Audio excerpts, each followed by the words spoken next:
নমস্কার বন্ধুরা, আজকে আমরা বানাবো রুই মাছের মাথা দিয়ে মুগ ডাল।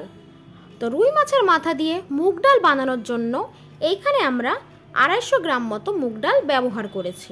এইবার এই ডালগুলোকে শুকনো খোলায় হালকা লালচে করে ভেজে তুলব। ডালটা ভাজার সময়ই এর ভেতরে একটা তেজপাতা দিয়ে দেব, এতে ডালের সেন্টটা আরও ভালো আসবে। মনে রাখতে হবে এই পর্যায়ে গ্যাসের ফ্লেমটাকে লোতে করে ডালগুলোকে ভাজতে হবে। ডালগুলোকে হালকা লালচে কালার ভাজা হয়ে গেলে দিয়ে দেবো এর ভেতরে পরিমাণ মতন জল, যাতে ডালগুলো খুব ভালোভাবে সিদ্ধ হয়ে এক্সট্রা জল থেকে যায়।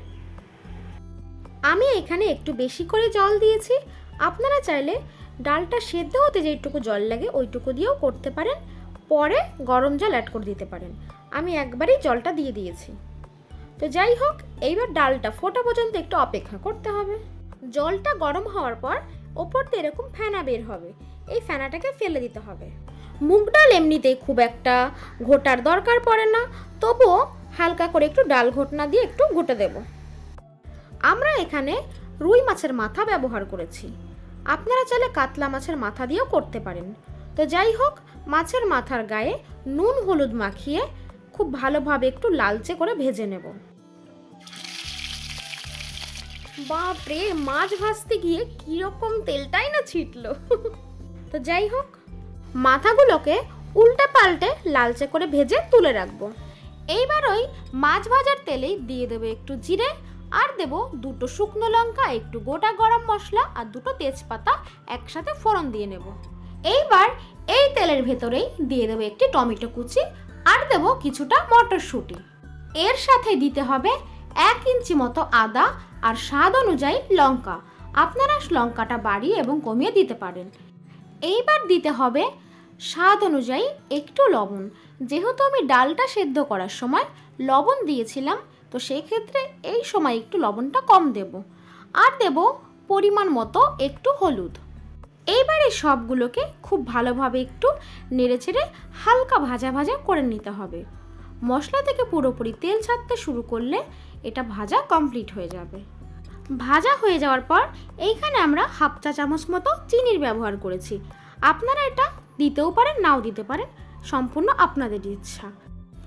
এইবার এই তেলের ভেতরেই ভেজে রাখা রুই মাছের মাথাগুলো দিয়ে দেব, আর মাথাগুলোকে একটু খুন্তির সাহায্যে ভেঙে দেব।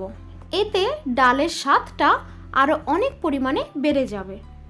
এইবার আগে থেকে সেদ্ধ করা ডালটা এই মাছের মাথার ভেতরে ঢেলে দিতে হবে। যেহেতু মাছের মাথা দিয়ে মুগ ডালটা একটু ঘন ঘনই খায়, সেই জন্য আমরা এখানে আর জল ব্যবহার করব না। এই পর্যায়ে গ্যাসের ফ্লেমটাকে হাইতে করে 6 থেকে 7 মিনিট পর্যন্ত ভালো করে ডালটাকে ফুটিয়ে নিতে হবে। তো দেখুন বন্ধুরা, এইখানে আমাদের 6 থেকে 7 মিনিট পর্যন্ত ডালটাকে ফোটানো হয়ে গেছে। এইবার আমরা কুচি করে রাখা ধনেপাতা দিয়ে দেব ডালের ভেতরে, এতে করে ডালের স্বাদটা আরও ভালো আসবে। তো দেখুন বন্ধুরা, রুই মাছের মাথা দিয়ে ডালটা এইখানে আমাদের পুরোপুরি কমপ্লিট। এই পর্যায়ে দিয়ে দেবো একটুখানি গরম মশলার গুঁড়ো। এইবার রান্নাটা পুরোপুরি কমপ্লিট হওয়ার পর গ্যাসের ফ্লেমটাকে অফ করে আপনাদের একটু দেখাবো ডালটা কেমন হয়েছে। তো দেখুন বন্ধুরা, রেসিপিটা দেখতে কতটা লোভনীয় হয়েছে, আশা করি খেতেও খুবই ভালো লাগবে। যদি রেসিপিটা আপনাদের ভালো লাগে তাহলে বাড়িতে অবশ্যই ট্রাই করে একবার কমেন্টস করে জানাবেন যে কেমন হলো। ভিডিওটা ভালো লাগলে একটি লাইক দিয়ে চ্যানেলটিকে সাবস্ক্রাইব করে পাশে থাকবেন। আর এতক্ষণ আমার সাথে থাকার জন্য আপনাদেরকে অসংখ্য ধন্যবাদ। দেখা হচ্ছে নেক্সট কোনো রেসিপিতে। টাটা।